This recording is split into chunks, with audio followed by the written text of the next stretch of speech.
अस्सलाम वालेकुम दोस्तों, स्वागत है आप सभी का हमारे YouTube चैनल पर। आज में हम बात करेंगे सऊदी अरब के एक बहुत ही जरूरी अपडेट के बारे में, जो जवाजात यानी जनरल डायरेक्टर ऑफ पासपोर्ट की तरफ से आया है और ये सीधा असर डालता है हर प्रवासी वर्कर और उनके स्पॉन्सर यानी नियोक्ता पर। दोस्तों वीडियो को लास्ट तक जरूर देखिएगा और वीडियो पसंद आई तो अपने दोस्तों के साथ शेयर करिएगा, लाइक करिएगा, कमेंट करिएगा, चैनल को जरूर सब्सक्राइब करिएगा। तो चलिए वीडियो शुरू करते हैं। तो दोस्तों बहुत से लोगों के सवाल आते रहते हैं, भाई मेरा इकामा अब तक नहीं बना है, मेरी कंपनी टाल रही है, क्या इसका कोई जुर्माना भी लग सकता है, कैसे इकामा बनता है, कौन से कदम जरूरी है और अगर नियोक्ता देर करता है तो क्या सजा मिलती है। तो दोस्तों सारी खबर विस्तार से जानते हैं, तो चलिए शुरू करते हैं।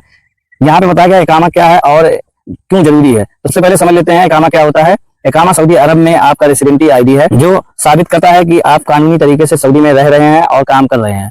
बिना इकामा के आप ना बैंक अकाउंट खोल सकते हैं, ना मोबाइल सिम ले सकते हैं, ना ही किसी सरकारी काम में भाग ले सकते हैं और अगर पुलिस चेकिंग में पकड़े गए तो भारी जुर्माना या डिपोर्टेशन भी हो सकता है। तो दोस्तों नया जवाजात नियम नवंबर 2025 में अपडेट किया गया, जिसमें बताया गया जवाजात में साफ कहा है कि अब रेसिडेंटी आईडी यानी इकामा तभी जारी किया जाएगा जब 3 चीजें पूरी हो जाएंगी। यानी अगर आपको नया इकामा बनवाना है तो यहाँ पे जवाजात में 3 चीजें बताई गई हैं, जिसको आपको पहले पूरा करना है, उसके बाद आपका इकामा बनेगा। तो यहाँ पे सबसे पहले बताया गया नियोक्ता यानी स्पॉन्सर ने अफसर या मुकीम प्लेटफॉर्म पर आवेदन जमा कर दिया हो, सभी जरूरी फीस यानी इकामा फीस, इंश्योरेंस, लेबर फीस आदि पूरी तरह से चुकाई जा चुकी हो, वर्कर्स का मेडिकल चेकअप पूरा हो गया हो और रिपोर्ट सिस्टम में अपलोड हो चुका हो।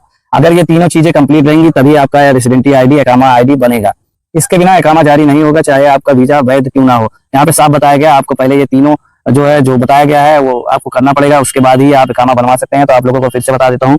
कफील नियोक्ता यानी स्पॉन्सर ने अफसर या मुकीम प्लेटफॉर्म पर आवेदन जमा कर दिया हो, सभी जरूरी फीस यानी इकामा फीस, इंश्योरेंस, लेबर फीस आदि पूरी तरह चुकाई जा चुकी हो, वर्कर्स का मेडिकल चेकअप पूरा हो गया हो और रिपोर्ट सिस्टम में अपलोड हो चुकी हो। इतना तीनों चीजें कंप्लीट रहेंगी, आपका इकामा बनने में कोई भी दिक्कत नहीं होगा। अब बात करते हैं मेडिकल टेस्ट की। जवाजात ने इसे अनिवार्य बताया है, यानी जैसे आप सऊदी अरब में प्रवेश करते हैं आपका मेडिकल टेस्ट किसी भी मान्यता प्राप्त मेडिकल सेंटर में होना चाहिए। इसमें ब्लड टेस्ट, एक्सरे और कुछ बेसिक जांच होती है। अगर रिपोर्ट फिट आती है तभी आपका इकामा बन पाता है। रिपोर्ट अनफिट आने पर नियोक्ता को प्रक्रिया रोकनी पड़ती है।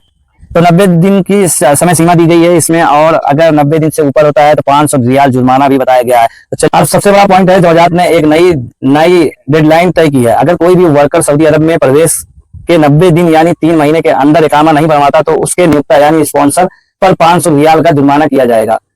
यानी अब देरी का कोई बहाना नहीं चलेगा, कंपनी को या स्पॉन्सर को समय पर इकामा बनवाना ही होगा, वरना फाइन देना पड़ेगा। अब यहाँ पे बात कर लेते हैं वर्कर्स भाइयों के लिए कुछ जरूरी बातें ध्यान रखें। अगर आप सऊदी अरब पहुंचे हैं और 30-40 दिन बीत चुके हैं तो आपने स्पॉन्सर या एचआर से इकामा की स्थिति जरूर पूछें। दूसरे पे बताया गया अफसर ऐप या वेबसाइट पर जाकर आप खुद भी देख सकते हैं कि आपका इकामा प्रोसेस शुरू हुआ या नहीं हुआ।